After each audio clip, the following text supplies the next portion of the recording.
A construção de viveiros é parte do planejamento da atividade piscícola. Uma estrutura bem planejada facilita o manejo dos peixes durante o ciclo de produção. Viveiros podem apresentar diversas finalidades, como manutenção de reprodutores, alevinagem ou engorda. Este vídeo abordará especificamente viveiros construídos para a engorda de peixes.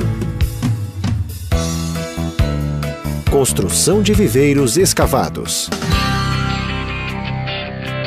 Antes de iniciar o planejamento do processo de construção de viveiros, é interessante que o produtor já tenha realizado o plano de negócios e o planejamento da produção.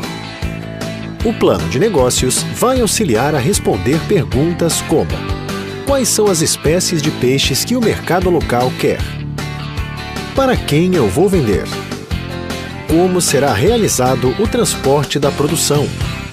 Além destes pontos, deve ser observada a infraestrutura local, como as condições das estradas, disponibilidade de energia, proximidade dos portos e aeroportos, facilidade de recrutamento de mão de obra temporária e permanente, aquisição de insumos básicos como ração, alevinos, corretivos, fertilizantes e oferta de serviços de apoio, como terraplanagem, manutenção de veículos e outros equipamentos, instalação e manutenção de redes elétricas, galpões e outras estruturas, transporte de cargas, entre outros.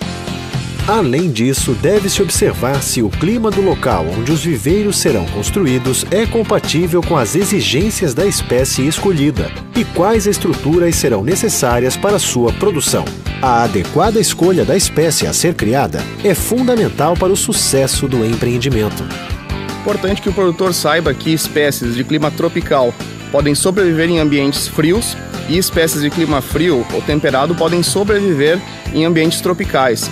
Mas isso não quer dizer que o peixe possa exprimir seu potencial de cultivo num ambiente que não é da sua origem.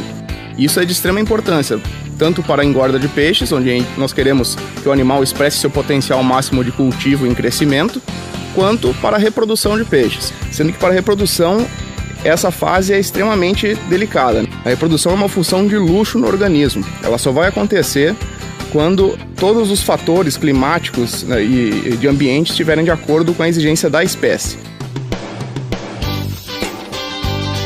Adicionalmente, antes da escolha do local exato para a locação dos viveiros, é necessário observar as restrições ambientais da região, sobretudo quanto ao desmatamento e à preservação das áreas de proteção ambiental e das matas ciliares.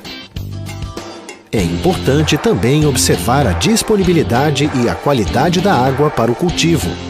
Podem ser utilizados como fonte de água para piscicultura, rios, córregos, represas, açudes, minas, poços e até mesmo a água captada das chuvas.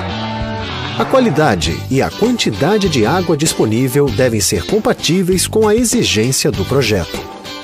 Em geral, recomendam-se vazões entre 10 e 20 litros por segundo para cada hectare de lâmina de água. No entanto, na maioria das pisciculturas, vazões inferiores a 10 litros por segundo por hectare são suficientes para a reposição das perdas de água por evaporação e infiltração, exceto em áreas que representam excessiva infiltração de água. Além disso, é interessante que a existência de variações da vazão e temperatura da água ao longo do ano sejam observadas. Características de qualidade de água, como oxigênio dissolvido, gás carbônico, alcalinidade, pH, dureza e turbidez da água, principalmente no período de chuvas. Além do risco de contaminação da fonte de água por produtos químicos ou esgoto, devem ser consideradas. Depois de observados todos estes pontos, a topografia e o relevo são as características que devem ser observadas em relação à construção dos viveiros. É interessante dar preferência aos terrenos planos e com declividade suave, que possibilitam menor movimentação de terra e, consequentemente, custo menor na construção. Em relação ao tipo de solo, deve-se dar preferência a solos com baixa permeabilidade, evitando custos com impermeabilização. Solos ideais são solos com textura média, com 30 a 40% de argila. Uma forma prática de saber se o solo é mais ou menos apropriado para a escavação de viveiros é realizar uma modelagem em forma de S. Para fazer o teste, pegue um pouco de terra nas mãos. Umedeça e tente formar uma letra S. Caso não seja possível dar forma, o solo é arenoso, ou seja, possui menos de 15% de argila.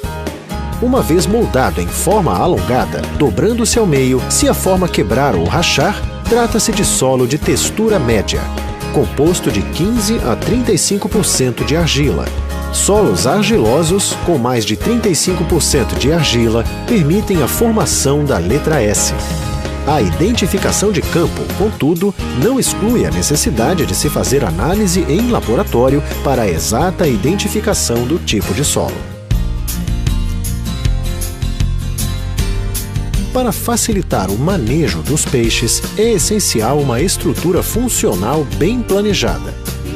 Para isso, primeiramente deve-se definir a finalidade dos viveiros que serão construídos. Vamos tratar aqui, especificamente, da construção de viveiros para produtores que realizam a fase de engorda dos animais. Nesses casos, geralmente tem-se viveiros destinados à recria e outros destinados à terminação. Em geral, os viveiros para recria de peixes possuem tamanhos variando de 250 a 2.000 metros quadrados, enquanto que para a fase de terminação, de 2.000 a 10.000 metros quadrados.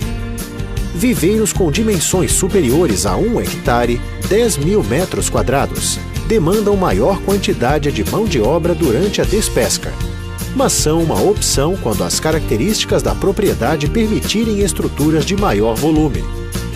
Por outro lado, viveiros muito pequenos ocupam maior área com taludes quando comparados a viveiros maiores, o que, no final, aumenta a área total da piscicultura sem aumentar a área de lâmina d'água. O ideal é que os viveiros tenham pelo menos largura padronizada, de forma a facilitar o manejo. O viveiro é uma estrutura que pode ser parcialmente escavada ou totalmente elevada no terreno, para possibilitar o escoamento total de água. Deve apresentar entrada e saída de água independentes, em extremidades opostas e fundo com declividade. 1 metro na parte rasa até 2 metros na parte profunda, permitindo o completo escoamento do viveiro. O fundo deve ser regular, de forma a evitar a formação de poças. É preferível estruturar a piscicultura de forma a abastecer os viveiros por gravidade, o que diminui os custos operacionais com bombeamento. Os viveiros escavados, sempre que possível, devem apresentar formato retangular, com proporção de 1:4 em largura e comprimento, e devem ter profundidade média de 1,5 metro de lâmina de água, respeitando a declividade necessária para o esvaziamento do viveiro. Contudo, outros formatos podem ser utilizados para aproveitar a topografia do terreno. Em relação aos taludes, estes devem apresentar proporção de 3 vezes a base por 1 vez a altura na borda interna do viveiro, e 2 vezes a base para 1 vez a altura na borda externa. Um talude na proporção 3:1 significa que para cada metro de altura, o talude avança 3 metros no comprimento. A largura da crista deve ser pelo menos 2 a 3 metros, quando não houver a necessidade de trânsito de veículos, ou de 5 metros, quando houver trânsito. Adicionalmente, atenção especial deve ser dada à proteção dos taludes com gramíneas para evitar erosão. A utilização de cobertura vegetal é recomendada nas bordas do viveiro, e em locais com muito vento, recomenda-se também o enrocamento, que é a proteção do talude na região de interface água-terra com materiais como pedras ou madeiras. Em áreas com declividade acentuada, devem ser construídos terraços para evitar que águas de enxurradas invadam a piscicultura. Além da estrutura do viveiro propriamente dita, deve ser dada atenção ao sistema de abastecimento e drenagem. A entrada de água deve ser feita por canais de abastecimento a céu aberto ou por tubulação subterrânea em PVC ou PEAD. O local onde ocorre a queda d'água deve ser protegido, evitando a erosão. Para a drenagem dos viveiros, também são utilizados canos de PVC ou PEAD, que devem ser posicionados na região mais profunda do viveiro, permitindo a drenagem total. O sistema deve drenar a água do fundo do viveiro, que é de qualidade inferior. Para isso, podem ser utilizados os sistemas de cachimbos, que apresentam como vantagem menor custo e são utilizados em viveiros de pequeno porte, ou monges, que possuem maior durabilidade e são utilizados em viveiros grandes. O sistema de cachimbos pode ser posicionado internamente ou externo ao viveiro. Em relação ao diâmetro das tubulações utilizadas nos sistemas de abastecimento e drenagem, estas variam de acordo com o tamanho da estrutura de cultivo ou da velocidade que o produtor vai necessitar esvaziar ou abastecer o viveiro. Isto está relacionado ao planejamento de produção, para atender ao mercado e às atividades da propriedade como um todo. Sendo assim, as etapas para a construção de viveiros devem ser as seguintes: limpeza do terreno, retirada da vegetação, decapagem, retirada dos 20 a 30 centímetros superficiais, terraplanagem dos taludes, nivelamento do fundo do viveiro à declividade ideal, locação e construção do sistema de drenagem, locação e construção do sistema de abastecimento, proteção do talude. Seguindo estas etapas de construção de viveiros, o produtor pode garantir um manejo adequado e eficaz na atividade piscícola.